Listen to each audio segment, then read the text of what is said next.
नमस्कार, न्यूज 24 के Rajasthan digital channel पर आपका स्वागत है। मैं हूं श्रीवत्सन, राजस्थान के आज की टॉप 5 खबरों के साथ ही आज की बड़ी खबर में बताऊंगा कि आखिरकार पीएम नरेंद्र मोदी को क्यों कहना पड़ा कि वे अशोक गहलोत सरकार की किसी भी योजना को बीजेपी के राजस्थान में सत्ता में आने पर नहीं बंद करेंगे। तो शुरुआत करते हैं राजस्थान की आज की 5 बड़ी खबरों के साथ। और पहली खबर पीएम नरेंद्र मोदी की राजस्थान यात्रा से है। एक ही हफ्ते के भीतर पीएम नरेंद्र मोदी दूसरी बार राजस्थान के दौरे पर आए। इससे पहले 25 सितंबर को जयपुर में उन्होंने एक बड़ी जनसभा का संबोधित किया था और आज वे चित्तौड़गढ़ में थे। यहां पर उन्होंने सावलिया सेठ आस्था के सबसे बड़े स्थल पर जाकर पूजा अर्चना की और उसके बाद करीब 7,000 करोड़ रुपए की योजनाओं का शिलान्यास और लोकार्पण किया। इसके साथ ही उन्होंने एक बड़ी जनसभा को भी संबोधित किया और साथ में ही केंद्र सरकार की तमाम उपलब्धियों को बताते हुए कहा कि यदि बीजेपी सत्ता में आती है तो राजस्थान का दुगने रफ्तार से विकास होगा, ये मोदी की गारंटी है। राजस्थान की दूसरी खबर भी पीएम नरेंद्र मोदी की जनसभा से ही जुड़ी है, लेकिन बात वसुंधरा राजे की। वसुंधरा राजे आज भी पीएम नरेंद्र मोदी के साथ मंच पर ही मौजूद थी, लेकिन आज भी उन्हें भाषण देने का मौका ही नहीं दिया गया। ऐसे में वसुंधरा राजे की बॉडी लैंग्वेज काफी कुछ बयां कर रही थी कि तमाम कोशिशों के बाद भी आखिरकार उन्हें क्यों भाषण देने के लिए बुलाया नहीं गया। हालांकि झालावाड़ जिले से, जहां पर कि जिस इलाके से वे विधायक हैं, वहां की योजना का लोकार्पण होना था और उसी के चलते वसुंधरा राजे को भी मंच पर बुलाया गया था। बाकायदा जो विज्ञापन दिए गए थे मीडिया में, उसमें भी वसुंधरा राजे का नाम बतौर विधायक लिखा गया था, छपवाया गया था। लेकिन आज फिर पीएम नरेंद्र मोदी ने साफ कर दिया कि बीजेपी का मतलब कमल का फूल है। बीजेपी की उम्मीद और उम्मीदवार दोनों ही कमल का फूल है, यानी कि कोई चेहरा बीजेपी इस बार राजस्थान विधानसभा चुनाव में सामने लेकर नहीं आएगी। राजस्थान की तीसरी खबर जयपुर एयरपोर्ट से आई है, जहां पर कि 7 करोड़ 50 लाख रुपए मूल्य का सोना जब्त किया गया। दरअसल एक सूचना मिली थी कि 2 यात्री इस सोना को अवैध तरीके से लेके आ रहे हैं और उसके बाद जब जयपुर कमिश्नरेट की यह पूरी कार्रवाई हुई तो इसमें 6 लोगों को हिरासत में लिया गया है और कहा जा रहा है कि 12.5 किलो यह पूरा जब्त किया गया सोना है। कहां से लाया गया, किसको दिया जाना था, इन सब तमाम बातों की अब जयपुर पुलिस कमिश्नरेट जांच कर रही है। लेकिन आए दिन जयपुर पुलिस एयरपोर्ट पर सोना पकड़ा जाना निश्चित तौर पर कई सुरक्षा को लेकर कई सवाल भी उठाता है और यह भी बताता है कि किस तरह से सोने की तस्करी का एक बड़ा जरिया जयपुर एयरपोर्ट भी बन रहा है। राजस्थान की चौथी खबर बीजेपी के नेता सतीश पूनिया से है। प्रतिपक्ष के उपनेता सतीश पूनिया इन दिनों पूरी तरह चुनावी मोड में हैं और वे अपने निर्वाचन क्षेत्र आमेर में तरह तरह के कार्यक्रमों का आयोजन करा रहे हैं। इसी के जरिए आमेर युवा संगम का उन्होंने आयोजन किया, जिसमें दिया कुमारी के साथ रेसलर बबीता फोगट भी मौजूद थी और इस दौरान उन्होंने पिछले 1 हफ्ते तक लगातार कई प्रतियोगिताओं का अपने इलाके में आयोजन किया, मैराथन का आयोजन किया और उसके जो विजेता थे उन्हें पुरस्कार भी दिया गया। राजस्थान की 5वीं और आखिरी खबर मुख्यमंत्री अशोक गहलोत को लेकर है। मुख्यमंत्री अशोक गहलोत कांग्रेस के पूर्व डिप्टी सीएम, राजस्थान सरकार के सचिन पायलट, पीसीसी अध्यक्ष गोविंद सिंह डोटासरा, पार्टी के राजस्थान प्रभारी सुखजिंदर सिंह रंधवा सहित तमाम बड़े नेताओं ने आज महात्मा गांधी को श्रद्धा सुमन अर्पित किए उनकी जयंती पर। इसके साथ ही पीसीसी में एक सर्वधर्म प्रार्थना सम्मेलन का भी आयोजन किया गया और उसके बाद अशोक गहलोत कई और कार्यक्रमों में भाग लेने निकल गए। लेकिन वॉर रूम, कांग्रेस के वॉर रूम में आज कांग्रेस के मीडिया के जो इंचार्ज थे, जो प्रतिनिधि थे, उन लोगों से बातचीत पवन खेड़ा की ओर से की गई है और तमाम बातें बताते हुए कहा कि राजस्थान मतलब विकास है और उसी के आधार पर इस बार के चुनाव में पार्टी आगे बढ़ेगी। आज की बड़ी खबर में हम बात करेंगे पीएम नरेंद्र मोदी के राजस्थान दौरे की। दरअसल यह चुनावी मौसम है और बीजेपी के तमाम नेता राजस्थान में हर रोज आते हैं, कहीं ना कहीं कुछ ना कुछ जनसभा को संबोधित करते हैं, अपने पक्ष में माहौल बनाने की कोशिश करते हैं। लेकिन पीएम नरेंद्र मोदी एक ही हफ्ते में दूसरी बार राजस्थान आए। पहली बार वे 25 सितंबर को जयपुर में आयोजित होने वाली एक बड़े कार्यक्रम में भाग लेने आए थे। यहां पर परिवर्तन यात्रा की समाप्ति थी। उसके बाद कहा जा रहा था कि बीजेपी चुनाव के टिकट के वितरण के बाद पीएम नरेंद्र मोदी को फिर से मैदान में उतारेगी माहौल बनाने के लिए। लेकिन उससे पहले ही, यानी कि आचार संहिता लगने से पहले ही पीएम नरेंद्र मोदी एक बार फिर से राजस्थान आए। यहां पर केंद्र सरकार की 7,000 करोड़ रुपए से भी अधिक की योजनाओं का शिलान्यास और लोकार्पण किया। 7 योजनाओं का लोकार्पण और 1 योजना का शिलान्यास। बहुत बड़ी बात है, राजस्थान को बड़ी सौगात मिली है इस चुनावी साल में, जिसमें कई सारे सड़क रेलवे प्रोजेक्ट शामिल हैं। आबू रोड में एचपीसीएल द्वारा बनाया जाने वाला एलपीजी का नए सेंटर का भी निर्माण कार्य शामिल है। तो इस तरह की तमाम बड़ी योजनाओं की आज उन्होंने शिलान्यास और लोकार्पण किया। लेकिन जाते जाते उन्होंने आज एक बार फिर मंच से कई सारी अहम बातें की, और सबसे बड़ी बात तो यही है कि कांग्रेस जिस बात को लेकर मतदाताओं के बीच में जारी थी उसका उन्होंने जबरदस्त तोड़ निकाला। दरअसल कांग्रेस की ओर से मुख्यमंत्री अशोक गहलोत और पार्टी के तमाम नेता बार बार मतदाताओं के सामने इस चुनावी साल में यही बात कह रहे थे कि यदि बीजेपी राजस्थान में सत्ता में आती है तो अशोक गहलोत सरकार द्वारा बनाई गई सभी योजनाओं को बंद कर देगी। यानी कि 500 रुपए का गैस सिलेंडर नहीं मिलेगा, 25 लाख रुपए का चिरंजीवी स्वास्थ्य बीमा नहीं मिलेगा, 100 यूनिट निःशुल्क बिजली नहीं मिलेगी, और लोगों को काफ़ी परेशान होना पड़ सकता है। जब बीजेपी अपने खिलाफ इस बड़े मुद्दे को राजस्थान में बनता देख रही थी तो उसके बाद पीएम नरेंद्र मोदी को भी इस पर अपनी चुप्पी तोड़नी पड़ी, क्योंकि कांग्रेस के नेता बार बार यही कह रहे थे कि बीजेपी सत्ता में आने पर इन योजनाओं को बंद करेगी। ऐसे में जब भी पीएम नरेंद्र मोदी राजस्थान आए तो उन्हें इस बात की गारंटी देनी चाहिए कि कांग्रेस सरकार की किसी भी योजनाओं को बंद नहीं किया जाएगा।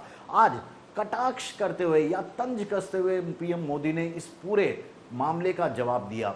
उन्होंने कहा कि इसका मतलब है कांग्रेस के नेता यह बात अच्छी तरह से मान चुके हैं कि बीजेपी अब सत्ता में आने वाली है, तभी वे बार बार कह रहे हैं कि बीजेपी यदि सत्ता में आती है तो इन योजनाओं को बंद कर देगी। यानी कि सत्ता में आ रही है, कांग्रेस के नेता इस बात को मान चुके हैं।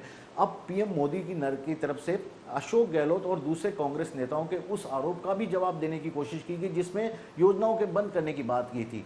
उन्होंने कहा कि मोदी किसी भी योजना को बंद नहीं करेगा यदि बीजेपी राजस्थान में सत्ता में आती है, बल्कि इन योजनाओं को और बेहतर तरीके से कैसे लागू किया जा सके इसके लिए काम किया जाएगा। अब कांग्रेस के लिए सबसे बड़ी मुश्किल हो गई है, क्योंकि कम से कम उसके लिए यह मुद्दा तो पूरी तरह खत्म हो चुका है जिसे लेकर वह जनता के बीच में अपने पक्ष में माहौल बनाने की कोशिश कर रही थी।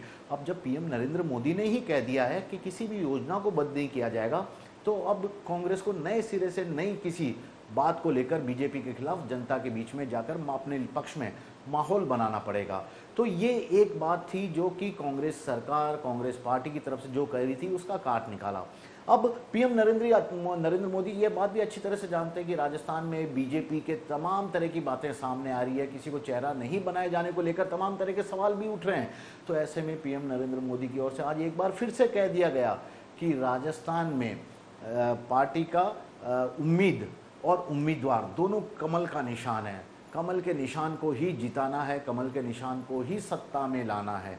बहुत बड़ी बात फिर से कही है, क्योंकि 25 सितंबर की जनसभा में पीएम नरेंद्र मोदी ने साफ कह दिया था कि कमल का निशान ही पार्टी की शान और पहचान है। आज पार्टी की उम्मीद और उम्मीदवार दोनों कमल का निशान है, यह बात कही। इसका सीधा सा संकेत है कि बीजेपी इस बार राजस्थान में किसी भी चेहरे को अपना मुख्यमंत्री पद का उम्मीदवार बनाते हुए चुनाव मैदान में नहीं उतरेगी। वसुंधरा राजे के लिए एक बार फिर से इसे तगड़ा झटका माना जा रहा है, क्योंकि उन्हें उम्मीद थी कि जैसे जैसे चुनाव की तारीख नज़दीक आएगी, जैसे जैसे माहौल को बीजेपी के आला नेता जो दिल्ली में बैठे हैं समझने की कोशिश करेंगे, उनके लिए कुछ ना कुछ सोचेंगे, उन्हें बड़े स्तर पर सामने लाने की कोशिश की जाएगी। लेकिन आज भी ऐसा नहीं हुआ।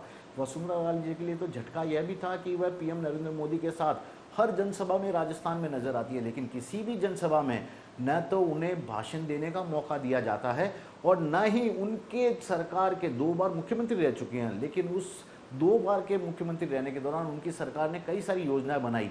न तो पीएम उसका जिक्र करता है, न पार्टी का कोई नेता उसका जिक्र करता है। निश्चित तौर पर वसुंधरा राजे के लिए सबसे बड़ा झटका ही इसे कहा जाएगा कि उन्हें मंच पर बैठाकर एक तो बोलने भी नहीं दिया जा रहा और दूसरा उनकी योजनाओं के बारे में बात नहीं की जा रही। अलबत्ता पीएम नरेंद्र मोदी बार बार यही कहते रहे कि पीएम नरेंद्र मोदी की गारंटी मतलब गारंटियों के पूरा होने की गारंटी है।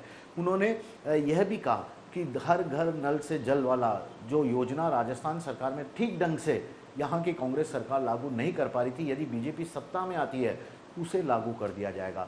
राजस्थान के बॉर्डर, खासतौर पर ग्रामीण इलाकों को लुभाने के लिए पीएम मोदी की तरफ से कहा गया कि एक जमाना था जब कहा जाता था कि ये अंतिम छोर का गांव है, यानी कि बॉर्डर इलाके में जो गांव हैं राजस्थान के सीमावर्ती गांव, उनके लिए अंतिम छोर का गांव कहा जाता था। लेकिन पीएम नरेंद्र मोदी की ओर से साफ कहा गया कि आकांक्षा योजना के तहत इन्हीं गांवों को सबसे पहला गांव मानकर यहाँ पर विकास कार्य शुरू किया जा रहा है और यदि बीजेपी सत्ता में आती है तो इस पूरे इलाके का और भी ज़्यादा विकास किया जाएगा। काफ़ी कुछ पीएम नरेंद्र मोदी ने अपने भाषण में साफ तौर पे कहा, लेकिन उनका अंदाज आज फिर से वही नजर आया जो 25 सितंबर को देखने को मिला। जब वे जनता के बीच में गए तो खुली जीप में बैठ के गए, जो कार्यकर्ता दोनों तरफ खड़े थे उनका अभिवादन किया, और पीएम नरेंद्र मोदी ने साफ तौर पे कहा कि जिस तरह से यहाँ पर भीड़ जुटी है वह बताती है कि राजस्थान की जनता अब परिवर्तन के मूड में है, क्योंकि यहाँ की सरकार ने जनता के सभी हितों की अनदेखी की है, केवल कुर्सी बचाने पर ही लगी रही है, उसका पूरा ध्यान बचा रहा है। कांग्रेस मतलब लूट, इस तरह की बातें भी उन्होंने थी। उसके अलावा घमंडिया गठबंधन जो उनका एक टैग लाइन है, उस पर भी उन्होंने अपने ही अंदाज में तंज कसने की कोशिश की है, इन शब्द का उपयोग करते हुए। तो पीएम नरेंद्र मोदी ने न केवल अशोक गहलोत सरकार की आलोचना की, बल्कि जो विपक्षी दलों का गठबंधन है इंडिया गठबंधन, उसको लेकर घमंडिया गठबंधन के नाम से भी तंज कसा और अपनी बात रखने की कोशिश की। केंद्र सरकार की योजनाओं का भी उन्होंने उल्लेख किया और बार बार पीएम नरेंद्र मोदी के इसके मुंह से एक शब्द निकलता रहा, मोदी ने आपके लिए ये किया है, मोदी आपके लिए ये करेगा, मोदी आपको ये गारंटी देगा। यानी कि मोदी ने खुद पूरी रिस्पॉन्सिबिलिटी अपने सर पे ले ली है इन चुनावों के मद्देनज़र, और विकास कार्यों के लिए वे अपने आप को अपनी बात को गारंटी ही बता रहे हैं।